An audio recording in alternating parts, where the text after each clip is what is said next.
अस्सलामुअलैकुम। कुछ खरी बातों के साथ मैं हूं आबिद इकबाल खारी।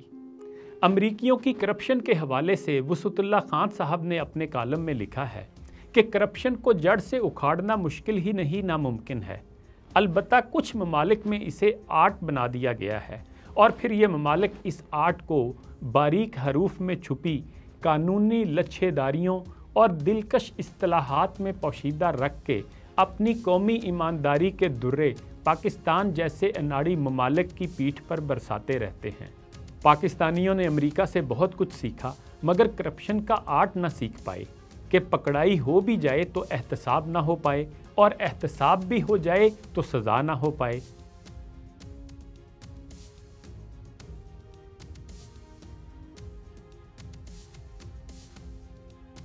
हाल ही में अमरीकी अखबार वॉल स्ट्रीट जर्नल ने 9/11 के बाद के 20 बरस में दहशतगर्दी के खिलाफ जंग के नाम पर निजी अमरीकी ठेकेदारों की चांदी पर तफसीली रिपोर्ट शाया की है।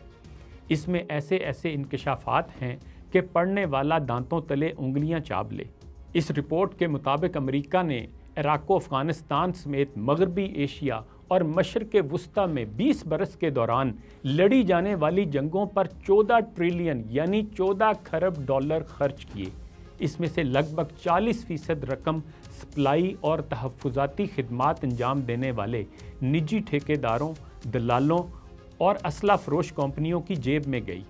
14 ट्रिलियन डॉलर में से 2.1 ट्रिलियन तो सीधे सीधे 5 अमरीकी असला साज कंपनियों को हथियारों और दीगर खिदमात के सिलसिले में अदा हुए और इन कंपनियों ने भी पेंटागन को असल ज़रूरत से दुगने आलात व हथियार बेच डाले और अफ़गान और इराकी फ़ौज की तामीर नो और तरबियती खिदमात के अलावा वो हथियार भी थमा दिए जिनके इस्तेमाल की जानकारी बज़ाते खुद खासी पेचीदा थी। इनमें से अक्सर हथियार या तो इस्तेमाल नहीं हुए या फिर तबाह या पड़े पड़े नाकारा हो गए।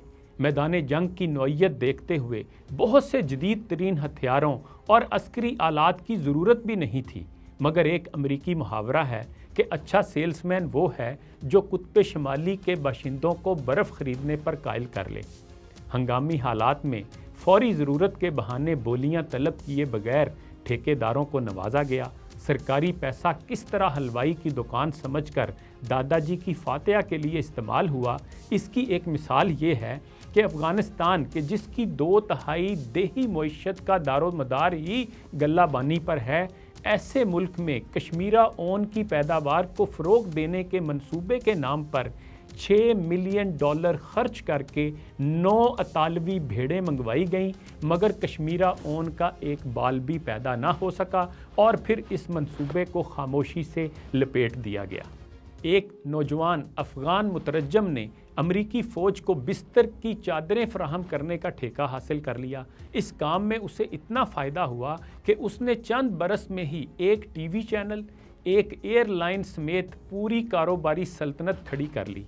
कैलिफोर्निया के एक छोटे से कारोबारी डो एडलमैन ने 1998 में वस्ती एशियाई रियासत किर्गिज़िया में एक शराब खाना और पेट्रोल पंप खोला।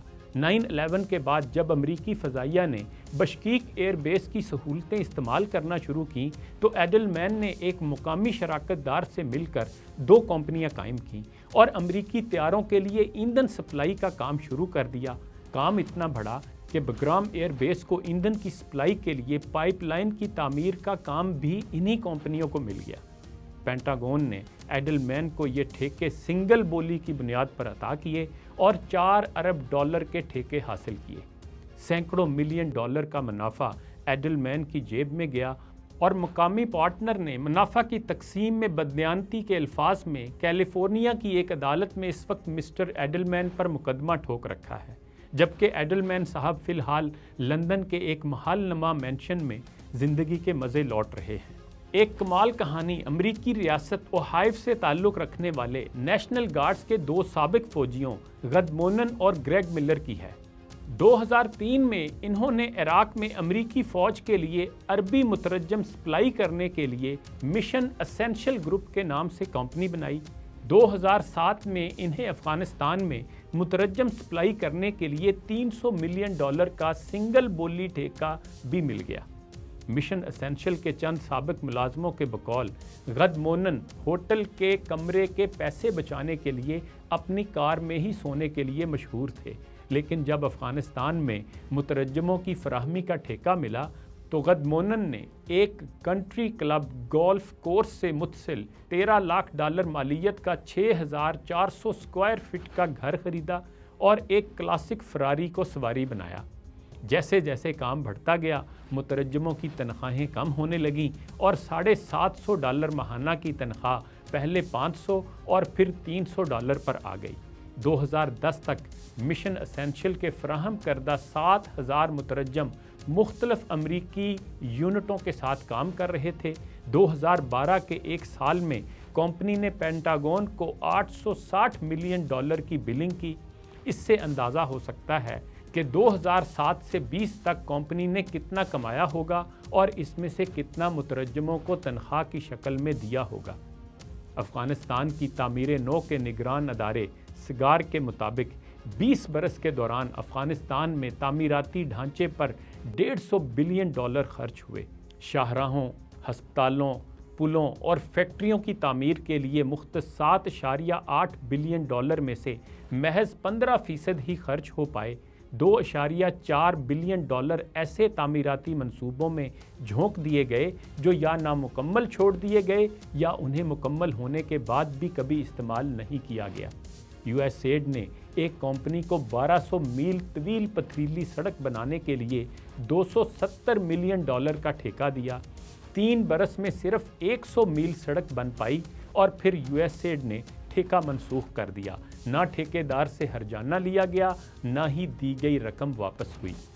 अब जबकि आखिरी अमरीकी भी अफ़गानिस्तान से कब का जा चुका है, बाइडन इंतज़ामिया ने इस सवाल की तहकीकात का हुक्म जारी किया है कि मैदान जंग में निजी ठेकेदारों के इस्तेमाल से जंगी अखराजात में किस कदर इजाफा हुआ और बेमुसर्रफ अखराजात किस कदर हुए।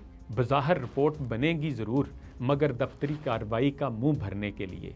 इसके बाद अगली जंग तक सब हंसी खुशी रहने लगेंगे।